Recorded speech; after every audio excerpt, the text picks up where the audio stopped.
ఆంధ్రప్రదేశ్ ముఖ్యమంత్రి చంద్రబాబు గారు ఈ నెల 7వ తేదీన ఢిల్లీ పర్యటనకి వెళ్ళబోతున్నారు. అక్కడ ప్రధాని మోదీ గారితో పాటుగా మరికొంతమంది కేంద్ర మంత్రులను కూడా ఆయన కలవబోతున్నటువంటి నేపథ్యంలోనే ఇప్పుడు అమరావతికి సంబంధించినటువంటి నిధులు అలాగే ఇతర అంశాల మీద సహాయాన్ని కోరే రకంగా చంద్రబాబు గారి మీటింగ్ ఉండబోతుంది అంటూ కొంతమంది అభిప్రాయాన్ని వ్యక్తం చేస్తూ ఉంటే మరికొంతమంది మాత్రం జగన్మోహన్ రెడ్డి మీద ఆయన ఫిర్యాదు చేయబోతున్నట్లుగా ఈ లడ్డూ వ్యవహారం కూడా వారి మధ్య చర్చకి రాబోతుంది అన్నట్లుగా అభిప్రాయాన్ని వ్యక్తం చేస్తున్నటువంటి నేపథ్యంలోనే జగన్మోహన్ రెడ్డి ఇప్పుడు చంద్రబాబు గారి పర్యటన మీద నిఘాని ఏర్పాటు చేశారనేది పెద్ద ఎత్తున ప్రచారం జరుగుతున్న నేపథ్యంలో ఈ అంశం మీద మనం విశ్లేషణ చేసుకునేటువంటి ప్రయత్నం అయితే చేద్దాం. ప్రస్తుతం మనతో పాటు ఉన్నారు ప్రముఖ రాజకీయ విశ్లేషకులు, ప్రముఖ సీనియర్ జర్నలిస్ట్ డివిఎస్ గారు. సార్తో మాట్లాడదాం. సార్ నమస్తే. సార్ నమస్తే.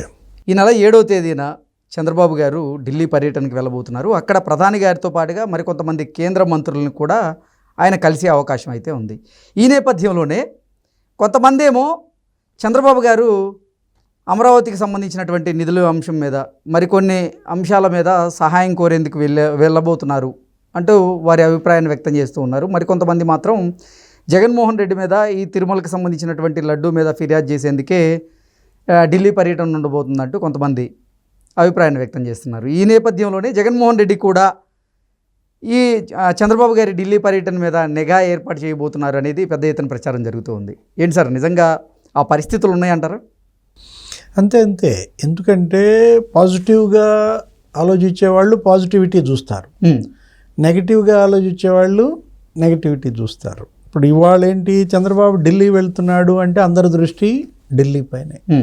ఆయన ఎప్పుడు ఢిల్లీ వెళ్ళినా పాజిటివ్గా చూసేవాళ్ళు ఏంటి, ఏపీకి ఏం చేస్తాడు, రాష్ట్ర ప్రయోజనాల కోసం చంద్రబాబు గారు ఢిల్లీ పర్యటనకు వెళ్ళబోతున్నారు, ఏం చేస్తాడు, ఏమి నిధులు, మొన్న గతంలో 2-3 సార్లు వెళ్ళిన సందర్భంలో తెచ్చినటువంటి అంశాలు, అప్పుడు ఏ విధంగా అయితే ఫస్ట్ బడ్జెట్లోనే మరి ఒక 60,000 కోట్ల విలువైన ఆర్థిక సాయం ఏపీకి ప్రకటించడం, అమరావతికి 15,000 కోట్లు, పోలవరానికి 12,000 కోట్లు.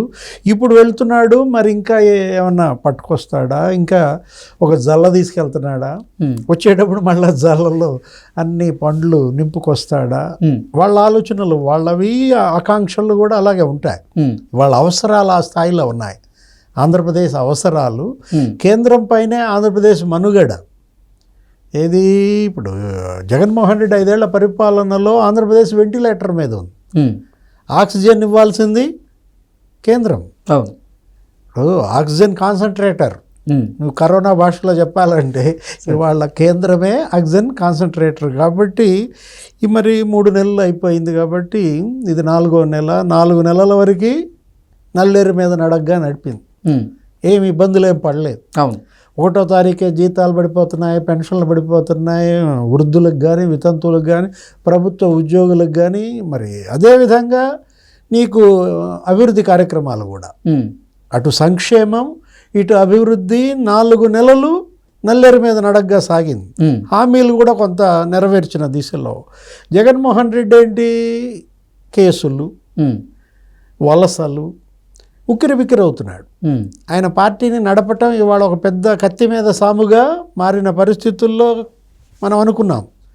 ఏంటి, కాలు గాలిన పిల్లి అటు ఇటు తిరుగుతున్నాడు. బెంగళూరు, ఇవాళ మళ్ళీ బెంగళూరు వెళ్ళాడంట, నీకు తెలుసా?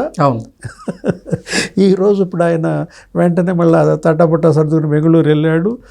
జనరల్గా మామూలుగా ఏంటి, శుక్రవారం వెళ్తాడు, ఒకరోజు ముందే జంపు. శుక్రవారం వెళ్ళి మంగళవారం వస్తున్నాడు. అవును, మరి బహుశా సోమవారం వస్తాడేమో చూద్దాం, లేదు బుధవారం కూడా రావచ్చు, what ever it may be. ఇవాళ ఏంటి, ఆయన కాలుగాలిన పిల్లిలాగా ఆయన తిరగటం, పార్టీ నడపటం కత్తి మీద సామైన దీంట్లో చంద్రబాబు ఢిల్లీ వెళ్ళాడు అంటే మొదట కంగారు పడేది జగన్మోహన్ రెడ్డి. ఒకవైపు ఏమో వెంకటరెడ్డి పోలీస్ కస్టడీ. అవును, కరెక్ట్గా ఇవాళే అది కూడా నీ గమ్మత్తు చూసావా? వెంకటరెడ్డి ఏమంటున్నాడు, అతను పోల్ బేర్ అది అంటున్నాడు, పోలార్ బేర్, ఏది ధ్రువపు ఎలుగుబంటిలాగా మారింది నా పరిస్థితి అన్నాడంట. మామూలుగా బకరా అనుకుంటారు, లేకపోతే బలిపశువు అంటారు, ఈ 2 కాదు, నేను ధ్రువపు ఎలుగుబంటిలాగా మారాను అంటూ ఆయన బాధలు, ఆయన వెంకటరెడ్డి పరిస్థితుల్లో చంద్రబాబు ఢిల్లీ ఎందుకు వెళ్తున్నాడు, మనకు తెలిసిన సమాచారం ఏంటంటే చంద్రబాబు ఢిల్లీకి వెళ్తుంది, ప్రపంచ బ్యాంకు ఆమోదం చెప్పింది. ఏది అమరావతికి లోన్ ఇవ్వడం కోసం 15,000 కోట్లలో అడ్వాన్స్గా 3,750 కోట్లు వస్తున్నాయి. అది నిన్న జరిగింది. మరి ఇవాళ ఈయన వెళ్తున్న పర్యటన ఆ ప్రపంచ బ్యాంకు కండిషన్స్ కావచ్చు, ఆమోదం కావచ్చు, కొంత స్పీడ్గా ఇవాళ ఆయనకి నిధులు కావాలి. ఏది మరోవైపు పోలవరంకి 12,000 కోట్లు ముందస్తు అడ్వాన్స్ ఇస్తామన్నారు. అందులో ఆయనకి ఇప్పుడు అర్జెంటుగా ఒక 7,500 కోట్లు కావాలి. ఎందుకని నీకు సీజన్ బిగిన్ అవుతాను. ఇవాళ ఎన్నో తారీఖు, ఇంకా నీకు 23 అక్టోబరు, నవంబర్ నుంచి వర్క్స్ బిగిన్ అవ్వాలి. మరో 20 రోజుల్లో పోలవరం పనులు ప్రారంభమైతే ఒక మరి ఏప్రిల్ దాకా నడుస్తాయి. నీకు మళ్ళీ వర్షాకాలం వరకు జరుపుకోవచ్చు. ఈ 7-8 నెలలు ఎంత పనులు స్పీడ్గా జరపాలనే దాంట్లో అటు డయాఫ్రమ్ వాల్, ఇటు ఈ గైడ్ బండు, ఇవి రెండు ప్యారలల్గా తీసుకువెళ్దాం. ఒకేసారి సమాంతరంగా కట్టుకుంటూ వెళ్ళిపోతాం అనే దీంట్లో ఫండింగ్ కావాల్సింది. వాళ్ళేంటి, ఆక్సిజన్ నిధులు గనక వర్షంగా గనక వస్తే నేను పనులు చేయటానికి చేంచటానికి నా యంత్రాంగం సిద్ధంగా ఉందంటూ ఇష్యూ మరొకటి ఉంది. కడప స్టీల్ ప్లాంట్ వాళ్ళేంటి 4,000 మంది పారిశుధ్య కార్మికులనేదో తొలగించినట్టున్నారు, కాంట్రాక్ట్ కార్మికులు. దాని మీద కూడా నిన్న మొన్న కొంచెం ఉద్యమం మళ్ళీ స్పీడ్ అవుతున్న నేపథ్యంలో కడప స్టీల్ ప్లాంట్ ఏంటి 500 కోట్లు మొన్న ఒకసారి ఇచ్చింది, 1,500 కోట్లు మొన్న ఒకసారి ఇచ్చింది, 2,000 కోట్లు ఇస్తున్న నేపథ్యంలో సెయిల్లో విలీనం మాట విన్నాం. సెయిల్లో ఇది విశాఖ స్టీల్ ప్లాంట్ కనుక విలీనమైందనుకో, విశాఖ స్టీల్ ప్లాంట్ని కనుక సెయిల్లో విలీనం చేస్తే గనుల సమస్యకి పరిష్కారం అయిపోదు. ఇప్పుడు విశాఖ ప్రధాన సమస్య ఏంటి, సొంత గనులు లేకపోవడం. ఆ పరిష్కారం అవటమే కాకుండా ఇప్పుడు ఈ 2,000 కోట్లు ఇస్తే ఇప్పుడు మనకి విశాఖ కనీసం ఇంకొక 3,000 కోట్లు కావాలి. అంటే 5,000 కోట్లు కనుక కేంద్రం సమకూరిస్తే నీకు ఇంకా విశాఖ డోకా లేదు. కడప స్టీల్ ప్లాంట్ ఇష్యూ మాట్లాడతారు. నెక్స్ట్ రైల్వే జోన్కి శంకుస్థాపన కూడా అంట. ఏది విశాఖ రైల్వే జోన్కి ప్రధాని మోడీతో శంకుస్థాపన డేట్ కూడా మరి ఫిక్స్ చేసుకోవటం, వీలైతే మరి ఈ నవరాత్రుల్లోనే చేంజ్ చేసుకోవటమా మరి మంచిది కదా. విజయదశమి రోజులంటే మోడీ అపాయింట్మెంట్ను బట్టి అది మరి నిర్ణయం జరుగుద్ది అనుకుంటా. అది జగన్మోహన్ రెడ్డి కంగారేంటి అంటావు. అంటే జగన్మోహన్ రెడ్డి అసలు ఈ పర్యటన మీద ఎందుకు నిఘా పెట్టాల్సి వస్తుంది? మీరంతా ఒట్టి వెజిటేరియన్ మాట్లాడుతున్నారు, నాన్ వెజ్ సంగతి ఏంటంటావు నువ్వు? అసలు మరి నాన్ వెజ్ అంటేనే నీకు బాగా ఇష్టం. ఇప్పుడు జగన్మోహన్ రెడ్డి ఇవాళ నాన్ వెజ్ అయిపోతున్న పరిస్థితుల్లో ఏంటి, ఆయన లడ్డు, తిరుపతి లడ్డు ప్రసాదం సుప్రీంకోర్టు ఈరోజు 3:30కి ఏదో ఉంది. ఏముంటుంది కానీ ఒకటి ఎంక్వైరీ, సిబిఐ ఎంక్వైరీకి సిద్ధమవుతారా? జ్యుడిషియల్ ఎంక్వైరీకి సిద్ధమైతే రిటైర్డ్ జడ్జిని ఎవరిని అలాట్ చేస్తారు? కేంద్రం దేనికైనా సిద్ధం కావచ్చు. కేంద్రం ఏంటి, డెసిషన్ సుప్రీంకోర్టు అంటది. నాకు తెలిసి రాష్ట్ర ప్రభుత్వానికి స్వేచ్ఛనివ్వమనే ఎవరైనా చెప్పేది. ఏది అటు కేంద్రం చెప్పినా అదే, ఇటు సుప్రీంకోర్టు చెప్పినా అదే. రాష్ట్రాల యొక్క స్వయం పాలనని హరించేటట్టుగా ఏ కోర్టు చెప్పదు, ఏ కేంద్ర ప్రభుత్వము చెప్పదన్నమాట. సిట్టు కొనసాగించమనే అవకాశాలు ఎక్కువగా ఉన్నాయి. లేకపోతే సిబిఐ ఆదేశించవచ్చు. సిబిఐ మరి కొంత ఈ మధ్య చెడ్డ పేరు తెచ్చుకుంది జగన్మోహన్ రెడ్డి కేసుల్లోనే. జగన్మోహన్ రెడ్డి దెబ్బకి సిబిఐకి బ్యాడ్ మార్క్ పడుతోంది కదా. ఆ వివేకానంద రెడ్డి హత్య కేసు కావచ్చు, ఇవన్నీ కూడా కేసు. అటుంటప్పుడు మరి జ్యుడిషియల్ ఎంక్వైరీకి వెళ్తారా? జ్యుడిషియల్ ఎంక్వైరీకి వెళ్తే సిట్టింగ్ జడ్జి వాళ్ళకు పెద్ద సమస్య. రిటైర్డ్ జడ్జిలు కూడా దొరికే పరిస్థితి లేదు. ఇలాంటి పరిస్థితుల్లో సుప్రీంకోర్టు కూడా తన పర్యవేక్షణలో సజావుగా జరగమనే అర్థం చెప్తుంది. కోట్లాది భక్తుల విశ్వాసం దీంతో ముడిపడి ఉంది కాబట్టి దోషులు ఎవరో గుర్తించాలా, కఠినంగా శిక్షించాలా. అల్టిమేట్ ఎవరు చెప్పినా అదే. నెయ్యి కల్తీ అనేది వాస్తవం, సుప్రీంకోర్టు కూడా ఆ విషయం తెలుసు.